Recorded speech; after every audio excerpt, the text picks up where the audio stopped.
আমাদের মধ্যে এসে উপস্থিত হয়েছেন আমাদের সেই যার জন্য আমরা অধীর আগ্রহে এতক্ষণ সকলে আগ্রহী ছিলাম, সেই বিনয় ঘোষ মহাশয়। আপনারা করতালির মাধ্যমে তাকে মঞ্চে আসার জন্য অনুগ্রহ করে আপনারা করতালির মাধ্যমে ওনাকে সম্মানিত করুন। মঞ্চে আসছেন বিনয় কুমার ঘোষ মহাশয়, যার জন্য আমরা এতক্ষণ অধীর আগ্রহে ছিলাম। উনি আমাদের মধ্যে এসে উপস্থিত হয়েছেন।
এবার আমি শ্রীযুক্ত বাসুদেব ধীবর মহাশয়কে অনুরোধ করব খুব সংক্ষেপে ওনার বক্তব্য রাখার জন্য।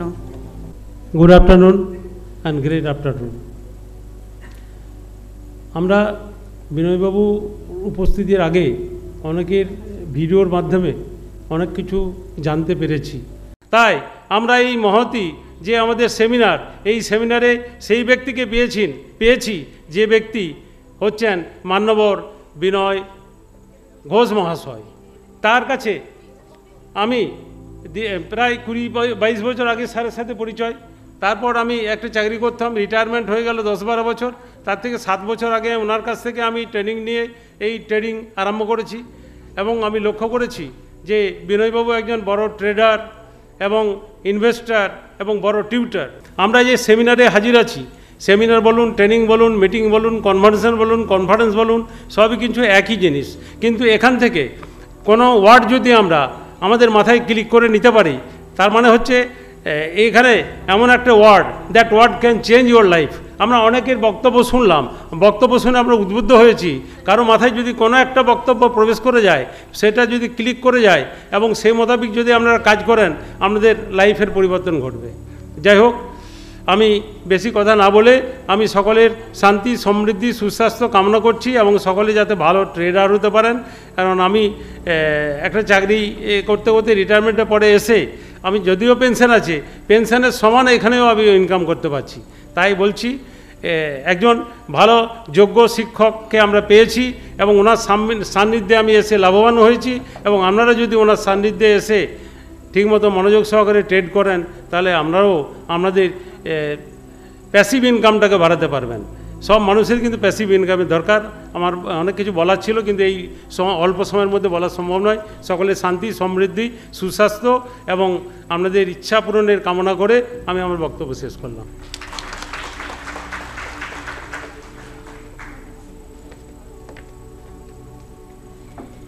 এবার আমি শ্রীযুক্ত অলোক কুমার দেব মহাশয়কে অনুরোধ করব খুব সংক্ষেপে ওনার বক্তব্য রাখার জন্য। নমস্কার। আজকে এই অনুষ্ঠানে যারা উপস্থিত হয়েছেন সবাইকে আমার আন্তরিক প্রীতি ও শুভেচ্ছা।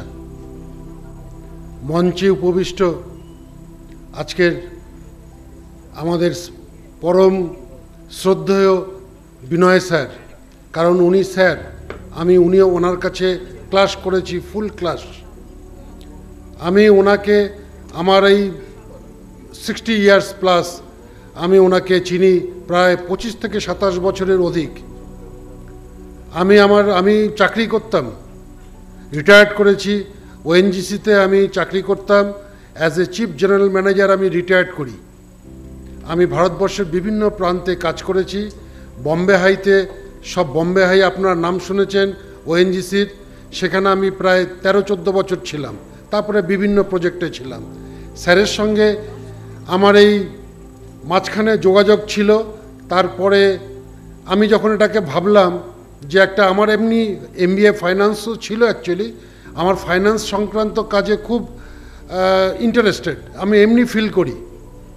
কিন্তু স্যারের সঙ্গে যখন আমার নতুন করে মানে ইউনাইটেড হই, ওনার কাছে আমি এই ব্যাপারটা নিয়ে ডিসকাস করি এবং ওনার একটা ফুল ক্লাস আমি চালু করি অনেক দিন আগে। এবং আমি মনে মনে ভাবতাম আমি খারাপ রোজগার করিনি, বাই গড সেক, এবং ভালো পেনশন আছে আমাদের। কিন্তু আমার তথাপিও আমি একটা প্যাসিভ ইনকাম চেষ্টা করতাম, একটা এনগেজমেন্ট চাইতাম। স্যার আমাকে সেই এনগেজমেন্টটা করে দিয়েছেন। আমি ওনার কাছে ফুল ক্লাস করি, ওনার কাছ থেকে শিখি।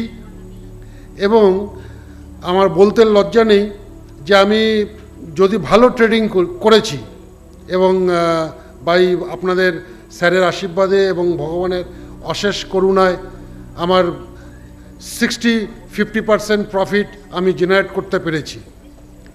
যাই হোক, আমি এটা বলতে চাই না। আমাদের যে স্যারের একটা আমি যে জিনিসটা দেখেছি, ওনার ভীষণ analytical power and cool mind, এই রকম আস্তে অত্যধিক পেশেন্স, মানে আমার আর বলবার অপেক্ষা রাখে না। আমার একটা জিনিস আমি দেখে শিখেছি, পেশেন্স রাখা, ধৈর্য ধরে সমস্ত কিছু করা, এটা একটা এই শেয়ার মার্কেটের এটা একটা বিশেষ গুণ। আর একটা হচ্ছে reading and learning. Reading and learning, আমি একটা ছোট্ট কথা বলছি, 85% অফ দি ওয়ার্ল্ডস মিলিয়নারি অ্যান্ড বিলিয়নারিদের, তারা হচ্ছে ফার্স্ট জেনারেশন মিলিয়নারি। তারা নিজেরা এই কথাটা বলেছেন যে তাদের এই সাকসেসফুলের পেছনে কে আছে? লার্নিং। কাজেই লার্নিং অ্যান্ড দেন আর্নিং, এই প্রসেসটা আপনাদেরকে জানতে হবে। এবং আমি এখনও লার্ন করি এবং এখন তারপর কাজ করার চেষ্টা করি। ধন্যবাদ। প্রথমে মঞ্চে বক্তব্য রাখতে আসছেন বর্ণা চৌধুরী। গুড আফটারনুন, আমার নাম বর্ণা চৌধুরী সেন। আমি বেলঘরিয়া থেকে আসছি। বহু বছর ধরে স্যারের সাথে এবং স্টক মার্কেটের সাথে আমার ওতপ্রোতভাবে জড়ানো আছে। এবং এটা স্টার্ট হয় কোভিডকালীন পিরিয়ড থেকে, যখন আমরা অ্যাক্টিভ ইনকামের পাশাপাশি কিছু প্যাসিভ ইনকামের কথাও ভাবতে থাকি। তো যেহেতু আমি একদম বিগিনার ছিলাম, তো আমি খোঁজ করি এরকম কারো যে আমাকে একদম গোড়া থেকে বোঝাতে পারবে জিনিসটা। আর সেই সূত্রেই আমার আলাপ হয় স্যারের সাথে। তো প্রথম কমিউনিকেশনেই স্যারের প্রতি আমার মনটা একদম স্যাটিসফাইড হয়ে যায়। ওনার কমিউনিকেশন এবং যেভাবে উনি বলেছিলেন যে কোনো চিন্তার ব্যাপার নেই, আসো দেখবে সব জলের মতন হয়ে যাবে, সেই থেকে পথ চলা। আজ প্রায় 7-8 বছর হয়ে গেল স্যারের সাথে আমি আছি। তো আমি আমার সামান্য যা অভিজ্ঞতা তাতে যা শিখেছি যে আপনাকে ধৈর্য ধরে এবং রিস্ক ম্যানেজমেন্টের সাথে, কতটা আপনি রিস্ক ম্যানেজ করতে পারবেন তার সাথে যদি দীর্ঘদিন অধ্যবসায়ের মাধ্যমে এই লাইনে থাকেন, সফলতা কিন্তু আসবেই। তো তাই আমি সবাইকে বলবো, সবাই স্যার এর কোনো এক্সপার্ট, স্যারের মতন কোনো এক্সপার্টের হাত ধরে এই পথে নামুন, কন্টিনিউ লার্ন করুন, রিসার্চ করুন, পড়ুন। অধ্যবসায় একটা বড় পার্ট এটার, পড়ুন, দেখবেন সফলতা আপনাদের সবার আসবে। নমস্কার। আমাদের দ্বিতীয় বক্তা শ্রাবণী মণ্ডল মহাশয়া। নমস্কার, সবাইকে প্রণাম জানাই প্রথমে, এবং স্যারকেও প্রণাম জানাই। প্রথম কথা, আমি শেয়ার মার্কেটে এসেছি 6-7 বছর, এবং আমাকে যিনি নিয়ে এসেছিলেন কেউ একজন, উনি কিন্তু স্যার নন। কারণ উনি আমাকে আমি খুব ভয় পাচ্ছিলাম। উনি আমাকে বলেছিলেন যে ম্যাডাম, আপনার কি মনে হয় যে SBI আপনার পাড়া থেকে বা আপনার জায়গা থেকে বা ইন্ডিয়া থেকে উঠে যাবে, আপনি SBI শুরু করুন। তো তারপর দেখলাম হ্যাঁ একটু প্রফিট হচ্ছে, একটু এটাতে কনসেন্ট্রেট করা যায়। তারপর একদিন আনন্দবাজারের কোনো অ্যাডভার্টাইজমেন্ট দেখে স্যারের সাথে যোগাযোগ করি এবং মনে হলো যে না এনাকে বলা যায়, এ নিয়ে আমার প্রবলেম শুনবেন এবং আমি ওনার সাথে ইন্টারাক্ট করে কিছু বুঝতে পারবো। প্রথম কথা উনি পড়িয়েছিলেন, বুঝিয়েছিলেন।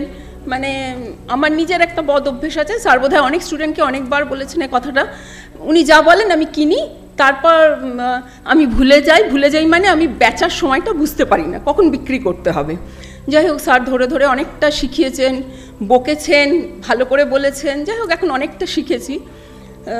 কিছু চেষ্টা করলে কিছু বোধহয় পয়সা আমরা অর্জন করতে পারি। প্রথম কথা হচ্ছে অনেক শেয়ার আছে ছোট ছোট, যেগুলো 50 টাকার মধ্যে, 60 টাকার মধ্যে। আমরা এসে চেষ্টা একবার শুরু করতে পারি। আমরা অমিতাভ বচ্চন হব না, শাহরুখ খান হব না, হয়তো আমাদের সারা শরীরে ব্যথা হয়, অনেক কিছু প্রবলেম হয়, কিন্তু আমাদের এই 4টে আঙুল যেখানে রয়েছে সেটা হয়তো আমাদের কপাল বলি আমরা, সেখানে যা থাকবে তাই হবে। আমরা চিন্তা করতে তো দোষ নেই, আমরা শাহরুখ খান হতে পারি, আমরা অমিতাভ বচ্চনের মতো একটা পয়সা করতে পারি। আছেন স্যার, আছেন, চেষ্টা করবেন। আর সবাই যেটা বললেন, আমি একটা সাম্প্রতিককালের ঘটনা বলি, এটা কোনো অ্যাডভার্টাইজমেন্ট নয়, এটা কোনো কিছু নয়, এবং আমাকে দেখে মনেও হচ্ছে না যে আমি এখানে অ্যাডভার্টাইজমেন্ট করতে এসেছি। আমাদের এই কালী পুজো, সম্ভবত এবার কালী পুজো ছিল 20 কি আমি ঠিক জানি না, 21 তারিখ, সেটা সোমবার ছিল আমার মনে আছে। সেদিন স্টক মার্কেট খোলা ছিল এবং আমি আমার বাড়িতে লক্ষ্মী পুজো হয়, আমি ভীষণ ব্যস্ত সেদিন। তা হঠাৎ করে আমি একবার মার্কেট খুলি, আর আমরা যারা মানে এমনি আর কি থাকি বাড়িতে, তাদের কাছে শেয়ার মার্কেট হচ্ছে একটা, মনে হয় যে দেখি আজকে শেয়ারের দামটা কি হলো, একটু শেয়ার কিনলাম, কোথায় গেল দেখি একটু। এটা একটা নেশার মতো পেশা, তো অনেকের কাছে অনেক বেশি, আমার থেকে বেশি, আমাদের বিভিন্ন কাজে আমরা ব্যস্ত থাকি। তো স্যার আমাকে হঠাৎ 12টা সাড়ে 12টার সময় ফোন করে বললেন, আপনি দেখেছেন আপনার তো স্টেট ব্যাংক 2000 তোলা ছিল, আপনি কি সেটা আজকে দেখেছেন? তা অ্যাক্সিডেন্টালি সেদিন আমি স্টেট ব্যাংক 500 বিক্রি করে দিই। সেদিন অনেক টাকা দাম বেড়েছিল স্টেট ব্যাংকের। তো আমার সেটা খুব ভালো লাগলো যে আজকে আমাদের কালী পুজো, যাদের দেওয়ালি হয় দেওয়ালি, তো স্যার এর মধ্যেও এতগুলো স্টুডেন্ট, এত পোর্টফোলিও, এবং আমার নিজের পোর্টফোলিওতে আমি অনেক শেয়ার কিনে রেখে দিয়েছি নিজের মতো করে। স্যারের কিছু বলেছেন, 15টা 20টা তো শেয়ার আমার কাছে আছেই। স্যার আমাকে মনে করে বললেন যে আপনার কেনা আছে এবং আপনি ওটাকে বেচুন, না বেচলে কিন্তু আপনার প্রফিট হবে না। এবং আমি অলরেডি স্যারের শিক্ষায় আমি সেদিন বললাম, হ্যাঁ স্যার আমি বেচে দিয়েছি তো 50%। ও আমি আপনাকে আমি সেই জন্যই ফোন করলাম যে আপনি বেচেছেন তো? আমি বললাম হ্যাঁ স্যার 50% আমি বেচে দিয়েছি। তারপরে 50% আবার দেখে কিন্তু বেচে দেবেন, রেখে দেবেন না, কিন্তু ওরকমভাবে রাখলে কিন্তু কিছু দেখতে পাবেন না। এই যে বকা ঝকা, তারপরে আমরা অনেক সময় আসতে চাই না, আমি অনেক সময় আসি না। তো স্যার বলেন আসুন, ফোনে তো যোগাযোগ আছে, আসুন না একদিন এসে বসুন, আমার সাথে কাজ করুন। মানে এই যে আন্তরিকতাটা, এটা তো সবার মধ্যে থাকে না। সবাই বড় হয়, সবার অনেক ইনস্টিটিউট হয়, অনেক ইউটিউব শেয়ার, তখন ইউটিউবারে অনেক কিছু দেন দেখি, তা ওনার অনেক ফলোয়ার্সও আস্তে আস্তে বাড়ছে, বাড়ুন, ওনার সমৃদ্ধি কামনা করি, আমরা সবাই ভালো থাকি। আমরা আসুন, আমরাও করি কিছু কিছু কাজ, অনেক শেয়ার আছে ছোট ছোট, আমরা চেষ্টা করতেই পারি। কি আছে, একঘেয়েই তো জীবন, একটু চেষ্টা করি না, অন্যভাবে একটু চলি না, দেখেই না চলে। রিস্ক তো আমরা সব জায়গায়, আমরা বলি আমরা করতে পারি না, আমরা বাংলায় কথা বলি, আমাদের স্টেটে এসে সবাই কিছু করছে, আমরা কিছু করতে পারি না, আমাদের অন্য ভাষায় কথা বললে আমরা সেখানে প্রোটেক্ট করি, কিন্তু আমরা তো নিজেদের কিছু চেষ্টা করি না, আমরা নিজেদের কিছু করার। তো আমরা একটু চেষ্টা করি, আসুন দেখি, সবাই ভালো থাকবেন, স্যারও ভালো থাকবেন, সবার দীর্ঘায়ু কামনা করে শেষ করছি, নমস্কার। এরপর আমি মঞ্চে আসার জন্য অনুরোধ করছি নিমাই ভঞ্জ মহাশয়কে। প্রথমেই শ্রদ্ধেয় বিনয় স্যার মহাশয়কে শ্রদ্ধা জানাই এবং মঞ্চে উপবিষ্ট প্রত্যেকে যথাযোগ্য স্থানে সম্মান ভালোবাসা জানাই। আমি পড়ানোর কাজে যুক্ত থাকি। শেয়ার মার্কেটে অনেক দিন থেকে কাজ করতাম, কিন্তু আমার তেমন ভালো কিছু করতে পারতাম না। অনেক দিন কাজ করেছি, প্রচুর টাকাও হারিয়েছি এখান থেকে। তারপর স্যারের সঙ্গে ইউটিউবের মাধ্যমে পরিচয় ঘটে। তো আমি স্যারের কাছে ট্রেনিং নিই এবং ফিজিক্যালি ট্রেনিং নিয়েছি। তো স্যার যেভাবে আন্তরিকতার সঙ্গে ভালোভাবে ফান্ডামেন্টাল, টেকনিক্যাল সব কিছু গাইড দিয়েছেন, তো তার উপর ভিত্তি করেই আমি ধীরে ধীরে সেখান থেকে প্রফিট পেতে শুরু করি। তো স্যার যেসব শেয়ার রেকমেন্ড করতেন। তার মধ্যে আমি কয়েকটা নাম বলছি। রেলওয়ে সেক্টর থেকে RVNL, IRFC, তারপর আরও অন্যান্য FMCG থেকে একটা share, Varun beverage limited, SGVN, এরকম অনেক শেয়ার স্যার রেকমেন্ড করে দিয়েছিলেন। তো সেগুলোতে আমি আমার মতো করে স্যারের জ্ঞান থেকে বিশ্লেষণ করে ইনভেস্ট করে ভালো লাভ পেয়েছি। সেই লাভ থেকে আমি যখন আমার ইনভেস্টমেন্টের জায়গাটা অনেক বড় জায়গায় নিয়ে চলে যাই, তারপর আমি বুঝতে পারি যে স্যারের কাছে যদি না যেতাম, না আসতাম, না শিখতাম, তাহলে কিন্তু শেয়ার মার্কেট সম্পর্কে আমার একটা ধারণা জন্মেছিল যে এখান থেকে লাভ করা যায় না, সব হারাতে হবে একদিন। কিন্তু এখন আমার সেই মতের পরিবর্তন ঘটেছে। এখন আমি মনে করি যে আনন্দের সঙ্গে এবং সাহসের সঙ্গে এখানে যদি যুক্ত থাকা যায়, এখান থেকে অনেক কিছু হয়তো করা যেতে পারে। তো স্যারের ঠান্ডাভাবে স্যার যেভাবে শেখান, স্যার যেভাবে ধৈর্য সহকারে নিখুঁতভাবে কাজ করিয়ে দেন এবং ভয়ের জায়গা থেকে ধীরে ধীরে বেরিয়ে আসার জন্য অনেক সূত্র দেন। তো স্যারের বিশেষ করে যে সূত্র আমার খুব ভালো লেগেছে সুইং ট্রেডিংয়ের, তিনি যে ফর্মুলা সেট করে দিয়েছেন মোবাইলে, সেই ফর্মুলা বেসিসে এখন আমি অত্যন্ত কাজ করি, তাতে আমি ভালোভাবে ফলও পাচ্ছি। তো পরিশেষে আর আমার তেমন বলার কিছু নেই। আগামী দিনে যারা স্যারের ছাত্র হবে বা আমরা যারা ছাত্র হয়েছি, তাদের প্রত্যেকে এই শেয়ার মার্কেটে আর্থিকভাবে সমৃদ্ধি ঘটুক এবং আমরা দীর্ঘদিন যাতে স্যারের সঙ্গে অনেকদিন যুক্ত থাকতে পারি, ঈশ্বরের কাছে স্যারের দীর্ঘায়ু কামনা করে আমার বক্তব্য শেষ করছি। এরপর মঞ্চে আসছেন আমাদের পরের বক্তা এমিলি পাল মহাশয়া। তাকে মঞ্চে আসার জন্য অনুরোধ করছি। নমস্কার, গুড আফটারনুন। আমি এমিলি পাল, আমি হাওড়ায় থাকি। স্যারের সাথে আমার পরিচয় বিগত 4 বছর ধরে। অনেক দিন আগে থেকেই আমার স্টক মার্কেট রিলেটেড পড়াশোনার প্রতি ইন্টারেস্ট গ্রো করেছিল এবং 4 বছর আগে গুগল থেকে আমি স্যারের সাথে যোগাযোগ করি এবং তারপর স্যারের ইনস্টিটিউশন থেকে কোর্স করি। তখন থেকেই আমি সুইং ট্রেডিংয়ের ওপরে কাজ করছিলাম।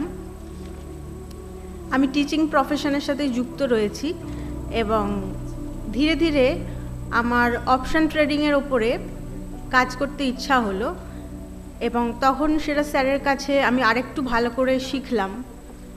বর্তমানে আমি অপশন ট্রেডিংয়ের ওপরেই বেশি কাজ করে থাকি এবং স্যার আমাদের খুব ভালোভাবে গাইড করেন। ফান্ডামেন্টাল, টেকনিক্যাল সমস্ত জিনিস হাতে ধরে শেখান এবং বুঝতে না পারলে সেটা বারে বারে করে আমাদেরকে বোঝান।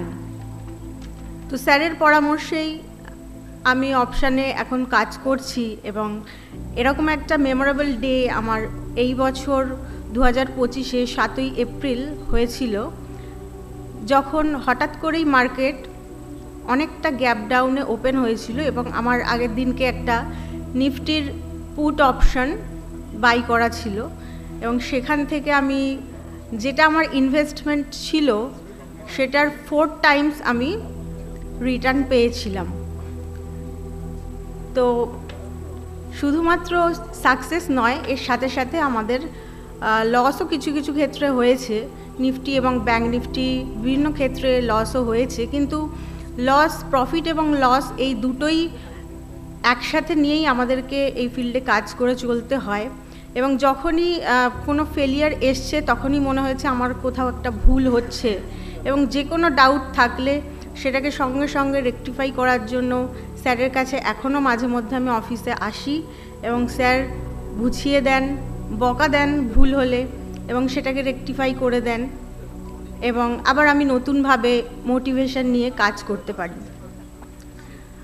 তো এইভাবেই প্রফিট অ্যান্ড লস এবং নিজেকে রেকটিফাই করে লার্ন করে, যেহেতু অপশান একটা খুব ট্রিকি একটা জায়গা, সেখানে অনেক কিছু একসাথে মাথায় রেখে কাজগুলো করতে হয়, তো সেখানে লার্নিংটা খুব ইম্পর্টেন্ট।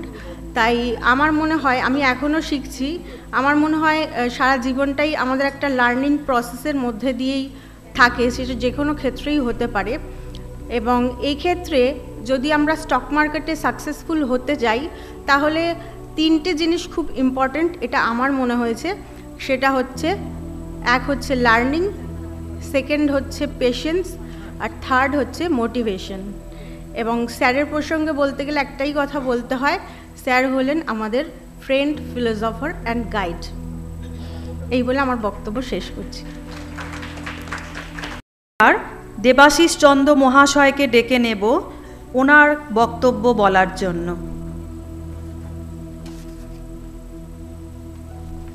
নমস্কার, গুড আফটারনুন। আমি দেবাশিস চন্দ্র। শেয়ার মার্কেটে আমি প্রথম ঢুকি 1995-তে, 1995। আমার প্রথম শেয়ার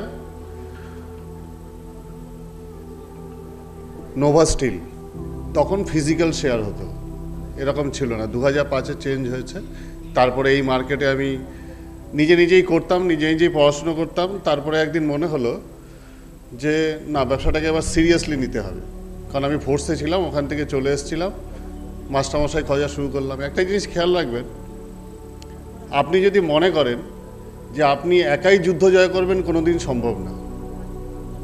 অর্জুনের জন্য আচার্য দ্রোণাচার্য ছিল, কর্ণের জন্য একজনের প্রয়োজন ছিল। তা আপনি যদি মার্কেটে বা যে কোনো জায়গায় যদি সাকসেস পেতে চান, আপনার একজন সত্যিকারের আচার্যর দরকার আছে। আমার দেখা অন্যতম সেরা আচার্য মাস্টারমশাই, আমি কিন্তু স্যার ডাকি না কাউকে। তো কেন? প্রথম কারণটা হচ্ছে বাকিদের সঙ্গে ওনার তুলনা, ওনার কাছে এত স্টুডেন্ট আছে, তাও না ওনার প্রত্যেকের কথা মাথায় থাকে, প্রত্যেকের পোর্টফোলিও ওনার কাছে আছে। যখনই যে আমরা নিজেদের কাজে ব্যস্ত, উনি কিন্তু 24 আওয়ার্স ভেবেই যাচ্ছেন কি করে এদের কাজ করানো যায়, কি করে এরা আরও বেশি ইন্টারেস্টেড হয়। আমরা অনেক সময় নিজেরা ভুলে যাই নিজেদের কি পোর্টফোলিওতে কি আছে, কোথায় কি রেখেছি। যেমন আমি যখন কাজে ঢুকি তখন তো আমার কিছু মনেই থাকে না। আমাকে অন্তত একদিনের মধ্যে 4বার 5বার আমাকে রিং করে, দেবাশিস এটা করো, দেবাশিস এটা করো। একটা ঘটনা বলি, এই জিনিসটা এই জন্য কি, উনি কতটা কেয়ারফুল তার প্রত্যেকটা স্টুডেন্টের উপরে, উনি কতটা অ্যালার্ট থাকেন যাতে এতে কারো কোনো নষ্ট না হয় একটা পয়সা। কারণ পয়সাগুলো আমাদের খুব কষ্ট করে আয় করতে হয়েছে। একটা ঘটনা বলি, ভয় পাবেন না। কেন ভয়? গত বছর অপশন মার্কেটে আমি প্রথম ঢুকে আমার অনেক টাকা লোকসান হয়ে যায়। হওয়ার পরে আমি কিন্তু ভয় পাইনি, কিন্তু উনি চিন্তায় এসে গেছেন এই ছেলেটা এতগুলো টাকা লোকসান হয়ে গেছে। দোষটা আমার ছিল, ওনার দোষ না। কারণ উনি বারণ করেছিলেন, তার সত্ত্বেও আমি কিছু কাজ করেছিলাম। এবার আমাকে প্রফিট দেওয়ার জন্য উনি নিজে রিসার্চ শুরু করলেন, করে আবার আমাকে প্রফিটও দিলেন। আমি বলবো, আপনি যদি ওনার কাছে আসেন, আমি অ্যাডভার্টাইজ করছি না, কিন্তু ওনার যেই চেষ্টাটা, নিজের ছাত্র না, নিজের ছেলে মেয়ে বাচ্চার মতো উনি দেখেন এবং তাদের প্রতি কেয়ার নেন, এই জিনিসটা আপনি অন্য কোথাও পাবেন কিনা আমি জানি না। আমার এই জন্যই ওনাকে এত পছন্দ। দ্বিতীয় কথা, বাজারে আসতে গেলে আপনারা কিন্তু পড়াশুনো করে আসবেন। বিনা পড়াশুনো করে শেয়ার মার্কেট এটা কোনো জুয়া খেলা নয়। কারণ আপনি যদি মনে করেন যে আমি জুয়া খেলবো আর জিতে যাবো, তাহলে লটারির দোকান চলে যান, ওটা বেস্ট জায়গা। ওই কি ম্যাথমেটিক্স সবাই দোকানের সামনে দেখে, কি যে হিসাব করে বুঝিনি, কিন্তু কেউ আজ পর্যন্ত পায়নি। তো এখানে সে পড়াশুনো ছাড়া হয় না। তাই আমি সবার কাছে অনুরোধ করব, প্লিজ যদি আপনি এই ব্যবসাটা সিরিয়াসলি করতে চান, এই মার্কেটে আসতে চান, পড়াশুনো করুন, সিস্টেমগুলো জানুন, তারপরেই আসুন। আর না হলে হবে না। আর এটা জানতে গেলে একজন উপযুক্ত শিক্ষকের প্রয়োজন আছে। সেই শিক্ষক আমার তরফ থেকে মাস্টারমশাই। বাকি আপনারা সবাই ভালো থাকবেন। আপনাদের সবার আচ্ছা, ভালো কথা যেটা আমি বলতে যাচ্ছিলাম, এই মার্কেটে আমি একটা সময় একটা ভুল করতাম। আমি না 10% প্রফিট না হলে মার্কেট থেকে বেরোতাম না, ওই পার্টিকুলার শেয়ার থেকে। আমার ওটার উপর এতটাই ভরসা ছিল, আর হতো, আমি নিতাম, মার্কেট কিনতাম, 2-3 মাসে 10% নিয়ে বেরিয়ে যেতাম। কিন্তু তারপরে যখন আস্তে আস্তে দেখলাম যে এতে মার্কেট, উনি বলছে টাকা হোল্ড করছেন কেন, টাকাটাকে রোটেট করো। 5% 6% হলো, নিজের সমস্ত হিসাব ঠিক হলো, ক্লোজ, আবার নতুন জায়গায় আসে। এই সিস্টেমগুলো অনেক কিছু আছে আস্তে আস্তে। আমি একটা কথা সামান্য বললাম, তো এই ব্যাপারগুলোকে ওনার কাছে এসে ওনার কাছে শিখতে হবে। বা আপনি শেখার চেষ্টা করুন, সেটা কতক্ষণে কতদিনে পারবেন আপনি জানি না, তবে না শিখে প্লিজ বাজারে আসবেন না। এই কথা বলে আমি আপনাদের সবার সবাইকে শুভেচ্ছা জানিয়ে সবার শরীর স্বাস্থ্য ভালো জানিয়ে রাখছি। নমস্কার। শ্যামল কৃষ্ণ দাস মহাশয় উনি আমাদের মধ্যে এসে উপস্থিত হয়েছেন। স্যারের অনেক পুরনো স্টুডেন্ট, ওনাকে সংক্ষেপে কিছু বক্তব্য বলার জন্য আমি অনুরোধ করছি।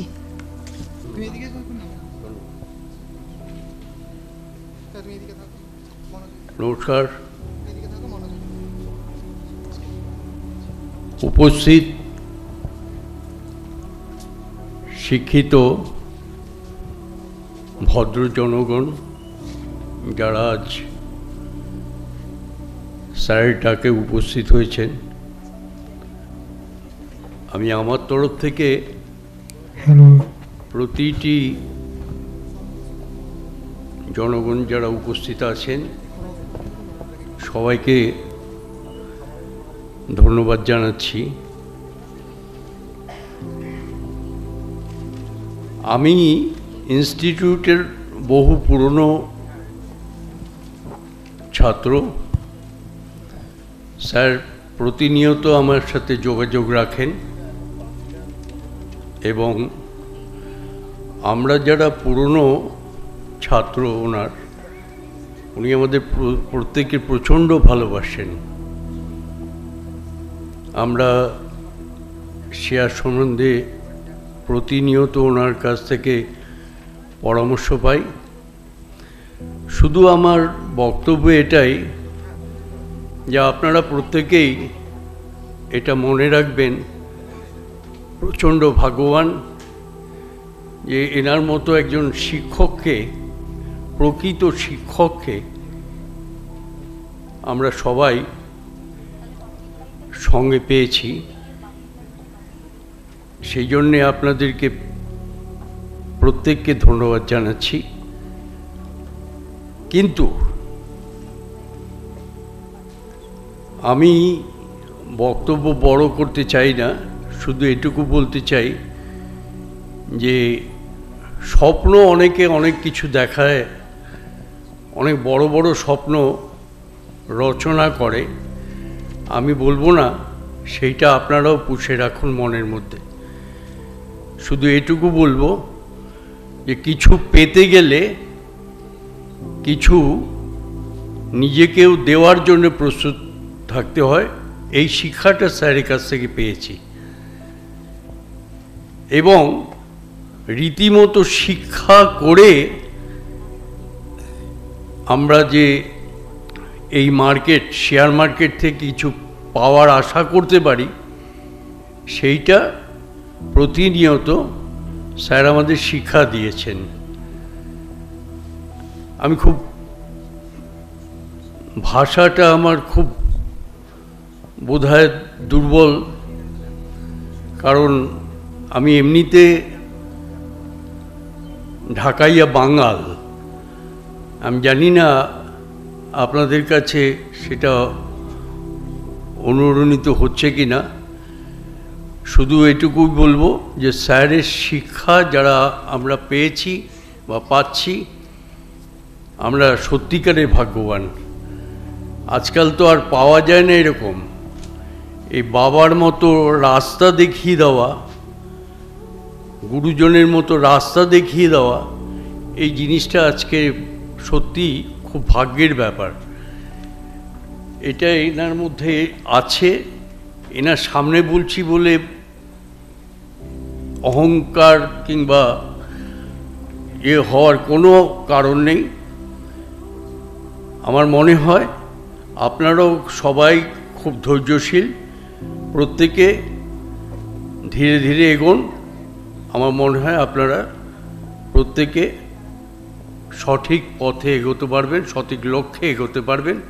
এইটুকু বলেই আমি আমার বক্তব্য শেষ করছি। ধন্যবাদ। ধন্যবাদ।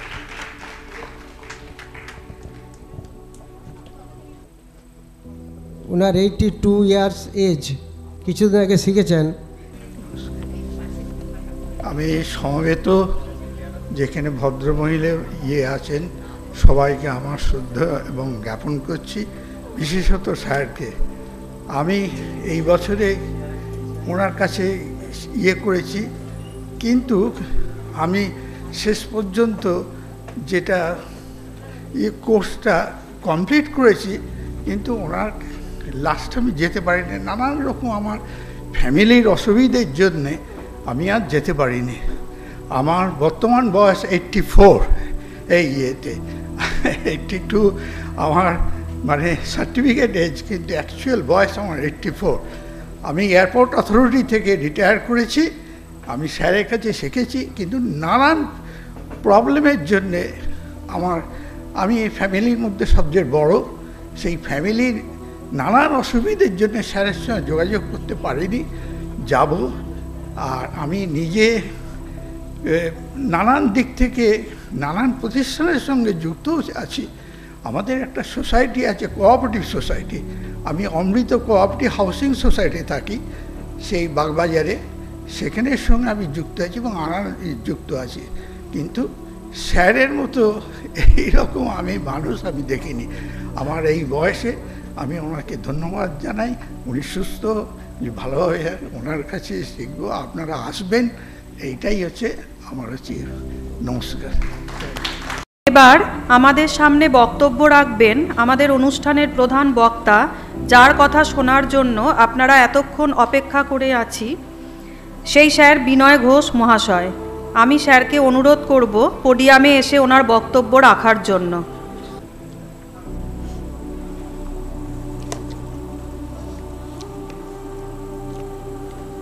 প্রথমে আমি কিছু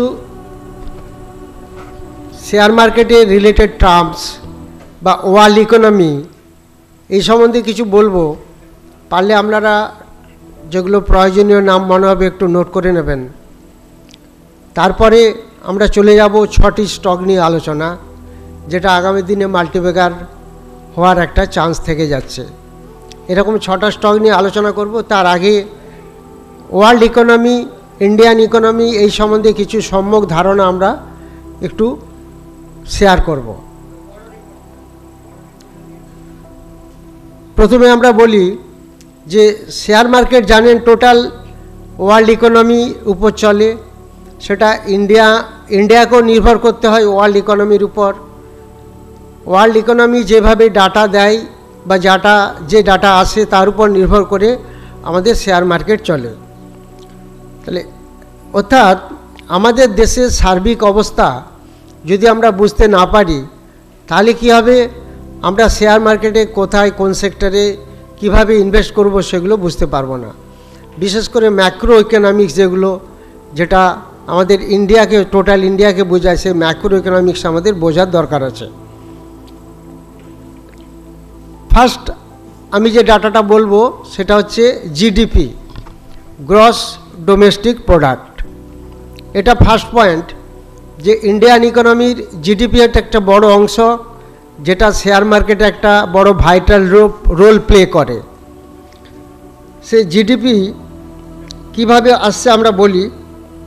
আমাদের যদি টোটাল আমাদের ইন্ডিয়াতে যা যা ইন্ডাস্ট্রিয়াল প্রোডাকশন হয়, তার সঙ্গে যদি যত গুডস অ্যান্ড সার্ভিস আমাদের দেওয়া হয়, যেমন হসপিটাল থেকে, শিক্ষকদের কাছ থেকে যা যা আমরা সার্ভিস পাই, সে টোটাল ভ্যালুটাকে যদি অ্যাকুমুলেটেড করা যায়, সেটা হচ্ছে আমাদের জিডিপি। তো সেই জিডিপি আমাদের অ্যাকচুয়ালি আমাদের এখন জিডিপি কীরকম চলছে, 6.3%, 6.4% এরকম জিডিপি চলছে। জিডিপি 6.3 থেকে এবছর আশা করা যাচ্ছে 6.8 হওয়ার একটা চান্স আছে। জিডিপিটা যত বাড়বে ততটাই ভালো দেশের পক্ষে। 2025 থেকে 2026 এটা আরবিআই যা ডাটা দিচ্ছে বলছে 7.8% হতে পারে। সেটা হলে ইন্ডিয়ান ইকোনমি আরও অনেকটা অগ্রসর হয়ে যাবে। এবং এটা নিশ্চয়ই আপনারা অনেকে জানেন যে ইন্ডিয়ান ইকোনমি ধীরে ধীরে খুব স্ট্রং হচ্ছে। এবং সারা ওয়ার্ল্ডের জিডিপি যদি দেখা যাচ্ছে ইন্ডিয়া 3rd 4th এরকম পজিশনে আসছে। প্রথমে আছে ইউএসএ, তারপর আছে চায়না, তারপর জার্মানি, ইন্ডিয়া। এই জার্মানি ইন্ডিয়া দুজনের মধ্যে কম্পিটিশন চলে, যেটা ইন্ডিয়ান ইন্টারন্যাশনাল মনিটারি ফান্ড বলছে যে India will come very quick in third position, একদম স্টেবিলভাবে, সেটা ইন্টারন্যাশনাল মনিটারি ফান্ড বলছে। অর্থাৎ ইউএসএ, চায়না, তারপরেই থাকবে ইন্ডিয়া জিডিপিতে। এরপরে চলে আসি ইনফ্লেশন, বাংলা হচ্ছে মুদ্রাস্ফীতি, এটা আমরা জানি। মুদ্রাস্ফীতি যদি মার্কেটে বাড়ে সেটা মোটেই ভালো নয়। অর্থাৎ আগে যে টাকা দিয়ে যে জিনিস আমরা ক্রয় করতে পারতাম, সে একই টাকা দিয়ে যদি এখন আমরা কম জিনিস পাই, তাহলে সেটাকে বলবো মুদ্রাস্ফীতি, অর্থাৎ ইনফ্লেশন। এই ইনফ্লেশন কেন হয়? ইনফ্লেশন হয় যখন ডিমান্ড মানুষের বাড়ে কিন্তু সাপ্লাই নেই, এটা একটা কারণ হতে পারে।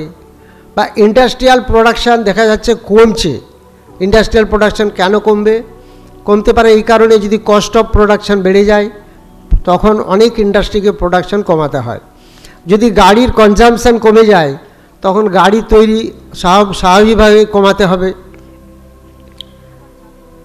আরেকটা জিনিস হয়, যদি গভর্নমেন্ট প্রচুর পরিমাণে টাকা ছাপায় তখন কিন্তু একটা ইনফ্লেশন, বড় ইনফ্লেশন তৈরি হয়।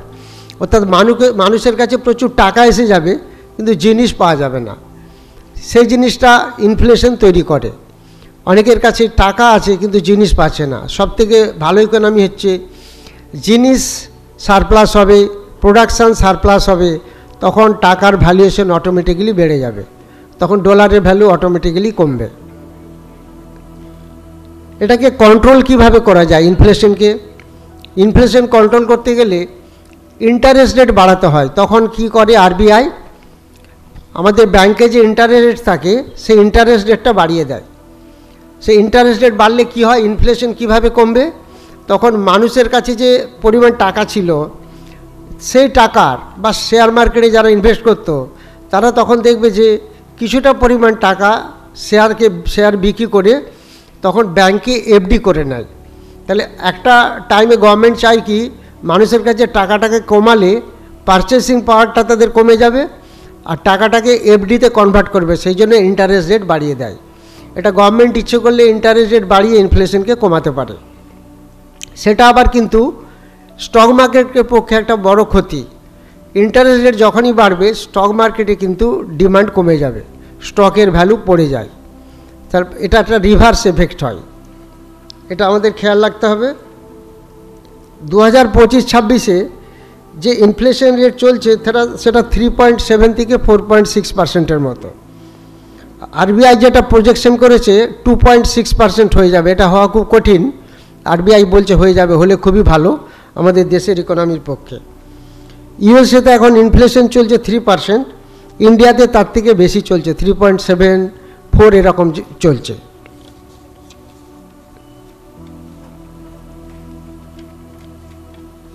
তারপরে এক্সচেঞ্জ রেট মানে হচ্ছে ডলারের সঙ্গে ইন্ডিয়ান রুপির কনভার্সন, এক্সচেঞ্জ করা।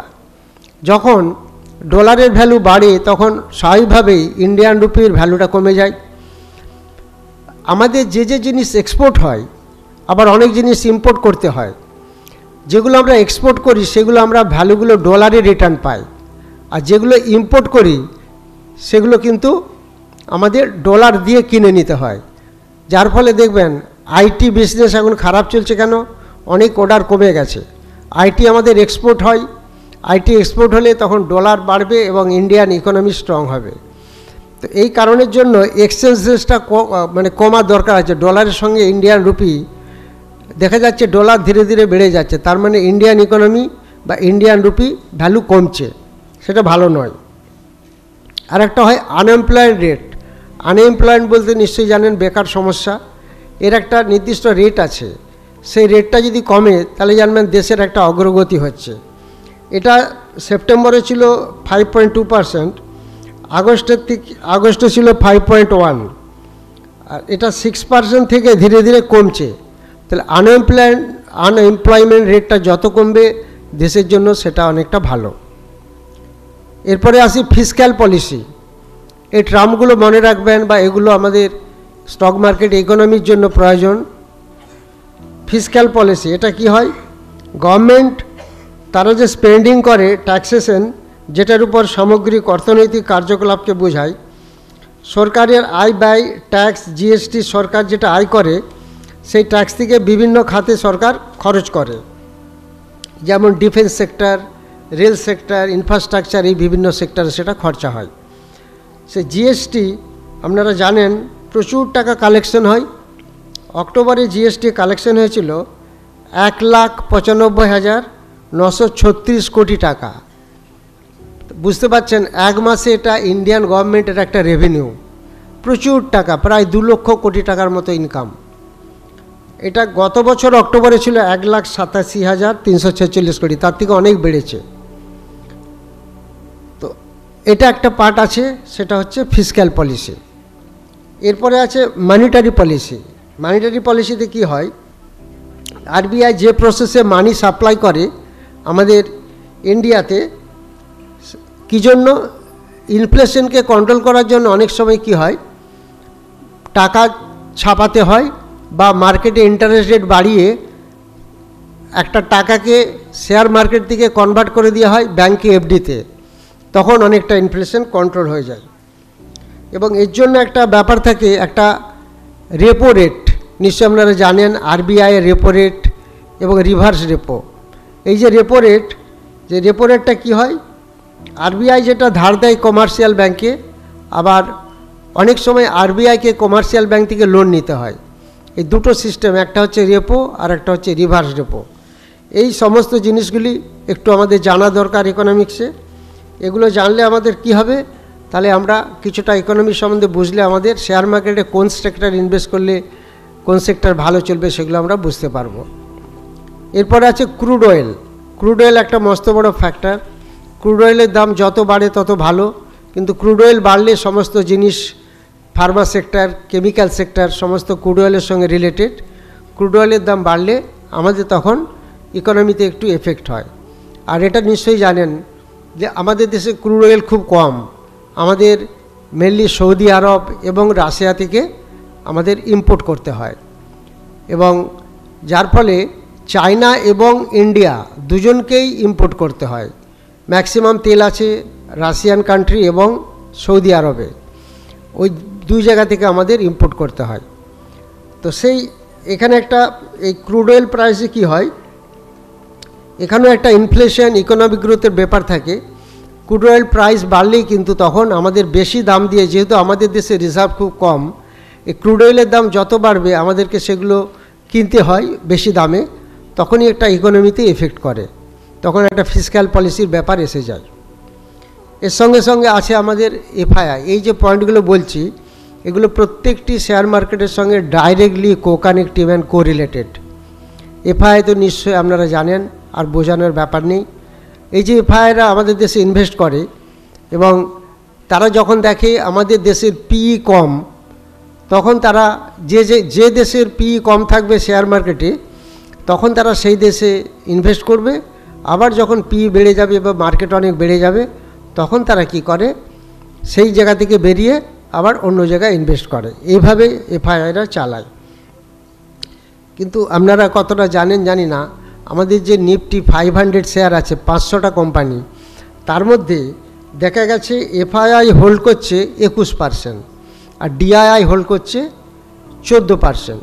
এর মানে কি হলো, আমাদের দেশে যে 500টা মেন কোম্পানি আছে নিফটি 500, সে 500 কোম্পানির মধ্যে এফআইআই যতটা ইনভেস্ট করে রেখেছে সেটা টোটাল 21%, ডিআই কিন্তু তার থেকে নিচে আছে এখনও 14%। তবে যেভাবে ডিআইয়ের ইনভেস্টমেন্ট বাড়ছে এবং এফআইআই উইথড্র বাড়ছে, আগামী দিনে যখন এফআইআই আবার ঘুরে আসবে তখন কিন্তু প্রচুর পরিমাণে মার্কেট বেড়ে যাবে। আমি একটা আপনাদের স্ট্যাটিস্টিক্স দেখছি, দেখবেন 22, 23, 24 সাল শেয়ার মার্কেট খুব ভালো চলেছে, কিন্তু এফআইআই সামগ্রিকভাবে মাইনাসে ছিল। আমি একটা ডাটা দিচ্ছি আপনাদের, 2021 থেকে 2025 5 বছর এফআইআই মাইনাসে ছিল, অর্থাৎ যা কিনেছে তার থেকে বেশি বেচেছে। 2021 থেকে 25, সেই 2021 থেকে 25-এর মধ্যে 2022 সাল, 23 সাল, 24 সাল কীভাবে রিটার্ন দিয়েছে আমরা নিজেরাই দেখেছি। প্রচুর টাকা মানুষ শেয়ার মার্কেট থেকে অর্জন করেছে। সে 2024 সালের 27 সেপ্টেম্বর যে নিফটি হাই গেছিল 26,277, সেটা ভাঙবো করেও কয়েকদিন আগে 26,000 ক্রস করেছিল, ভাঙতে পারেনি। তবে হয়তো সেটা ভেঙে দেবে, ভেঙে দিলেও সামগ্রিকভাবে শেয়ারের যা এখন দাম চলছে সেটা সেই জায়গায় যেতে পারবে না। এই 23-24 সালে শেয়ারের দাম প্রচুর বেড়েছিল, কিন্তু নিফটি অনেক উপরে আছে, কিন্তু সামগ্রিকভাবে টোটালি শেয়ারের দাম কিন্তু এখনও সেইভাবে বাড়েনি। অর্থাৎ এফআই যেহেতু অনেকটা মাইনাসে চলছে, সেই জন্যই দামগুলো বাড়তে পারছে না। এফআই যদি আবার ইনভেস্ট করে তাহলে নিশ্চয়ই আরও ভালো হবে। এফআই একটা বড় মেজর ডাটা। আমাদের আর একটা ডাটা আছে পিএমআই, পারচেজিং ম্যানেজার ইন্ডেক্স। এই পিএমআই ডাটাটা খুব ইম্পর্ট্যান্ট। এটার হচ্ছে মেজারমেন্ট হচ্ছে 50।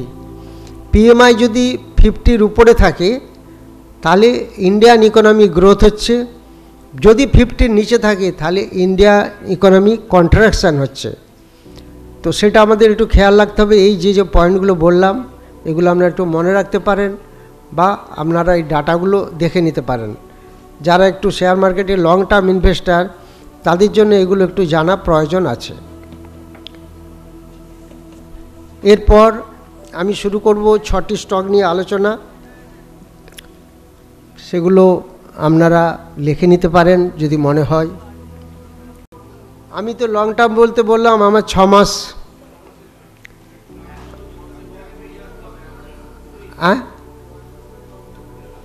10 বছরে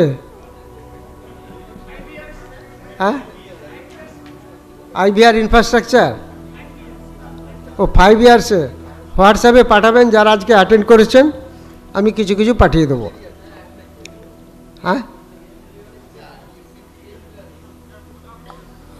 এইভাবে বলা যাবে না। লক্ষ মানে 5,000-6,000 স্টক আছে, পার্টিকুলার স্টক আমি আলোচনা করলে তো সময় দিতে পারবো না।